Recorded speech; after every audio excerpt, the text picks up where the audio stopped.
le mardi, on a le droit de rencontrer Daniel Camus qui nous propose des micro-trottoirs tous plus drôles les uns que les autres. Aujourd'hui, vous êtes parti dans un sujet d'actualité à fond. Bah oui, vu les actus, moi j'ai préféré me rabattre sur la grosse actu de la quinzaine précédente pour se détendre un peu. Même si certains sont très tendus par ce sujet, je parle des punaises de lit. Ah ouais. Alors, sans déconner, on n'en fait pas des caisses avec cette histoire. Alors, la dernière trouvaille, c'est l'invasion des punaises de lit dans les TGV. Alors, on ferait mieux de s'occuper de l'invasion des gens qui téléphonent en plein milieu des wagons ou qui regardent des films sans oreillettes. Mais bon, c'est pas le sujet. Alors, il faut savoir qu'on retrouve les premières traces de punaises de lit dans la Grèce antique 400 ans avant JC. Alors, je parle pas de Jean-Christophe, mon plombier, qui est très sympa au demeurant, mais bel et bien de Jésus-Christ, qui avait certainement la toge infestée de punaises de lit, sauf que lui, il pouvait les transformer en gentils papillons. Alors bref, je me suis rendu en gare de Nantes pour prendre la température. J'ai croisé Pierre qui attendait son train pour rentrer chez lui à La Roche-sur-Yon.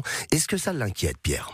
Bon, comme tout le monde, j'aimerais pas en avoir chez moi, mais je trouve qu'on en fait beaucoup, et même beaucoup trop sur cette question-là. Alors, et s'il envoie une dans le train, il fait quoi ? Je m'en vais, je m'éloigne, quoi, c'est tout. Mais bon, si je vois un serpent, pareil. Alors, des serpents dans le train, c'est plus rare. Mais ce qu'il faut retenir, c'est que Pierre, il se barre en loose day, en fait. Alors, Gaspard, qui lui part pour Quiberon, il ferait quoi ? Je sais pas du tout. Je me demande bien qu'est-ce que je pourrais faire. Si j'aurais une, j'essaie de la tuer ou de la virer, paniquer, pas faire paniquer tout le monde, parce qu'il y a des pièces dans le train, quoi. Alors lui, il agit pour protéger les autres. C'est ça, le vrai breton. Quiberon. Alors, et en rentrant à la maison, Gaspard ? Après, vous faisiez tout désinfecter, c'est sûr. Mais... Oui.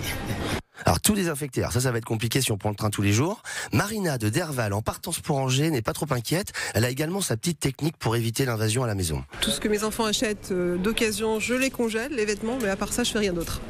Ok, donc chez Marina, on trouve des jeans et des sweats au milieu des magnums. Alors c'est peut-être ça l'avenir, des dressings maintenus à moins 20 degrés pour bloquer les punaises. Eddy de Nantes, oh putain, Eddy de Nantes. Alors non, ça c'est beau. Pas vrai. Si, je te jure. Moi-même j'ai bugué. Non, donc je disais, Eddy de Nantes, qui prend son train pour partir travailler en SNI, est-ce que ça l'inquiète ? Ah bah oui, ça c'est obligatoire. Et puis on a des touristes, on a des trucs, c'est une ville étudiante, touristes, tout ça. Ouais. Si ça se passe, c'est pas bien pour notre réputation. Donc je préfère qu'il faut trouver une solution vite fait pour désinfecter tous ces trucs, les trains, les trucs pour que tous les gens soient en sécurité, les enfants, les touristes, les étrangers qui viennent. Alors là, Eddy, il est très inquiet au point de penser à la réputation de notre ville. Mais alors, toi qui as l'air très concerné, tu fais quoi si t'envoies une dans le train, Eddy ? D'abord, première chose, je vais le prendre vivant et j'appelle le contrôleur. Je lui dis que t'as un punaise là, il a vivant, tout ça. Je vais pas le tuer. Si je le tue, peut-être s'il a des œufs, il va se multiplier. Donc il faut le récupérer vivant. Voilà. Donc je préfère que tout le monde trouve une petite boîte quand même. Ah, carrément. Une petite boîte ? J'ai toujours une petite boîte. C'est vrai ? Bah oui. Mais vous êtes hyper prévoyant. Je suis équipé. Voilà. J'ai une petite boîte, j'ai mes gants chirurgicaux au cas où je vois, je trouve. Voilà. Ah oui. Donc, quoi ? Il en trouve une. Donc le gars a une boîte et des gants chirurgicaux. Donc il faut toujours en avoir une. Les gants aussi dans le train au cas où pour enlèvement et séquestration de punaises de lit. C'est la base. On n'oublie pas de congeler ses vêtements en rentrant et on est tout bon.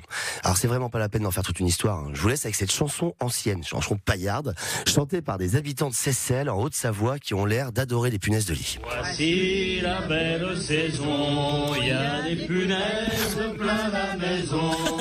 Attendez. Du premier au 5e étage. C'est une grande maison. Il y en a 100 000, peut-être davantage. Bon, je vous laisserai découvrir cette chanson, vous pouvez taper sur Google. En tout cas, merci à tous et bonne journée, malgré l'actu. Merci beaucoup. Mission réussie, hein. Alors là, franchement...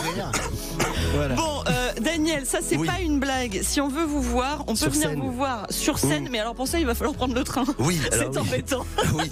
Oui, parce que je joue. Alors à Nantes, je jouerai que le 6 janvier prochain, mais en attendant, je suis à Grenoble là, du 19 au 21 octobre, et puis à Antibes du 26 au 28 octobre dans un spectacle qui s'appelle Happy Hour. Happy Hour. Est-ce que je prononce bien ? Très bien. Merci beaucoup. Mieux que moi en tout cas.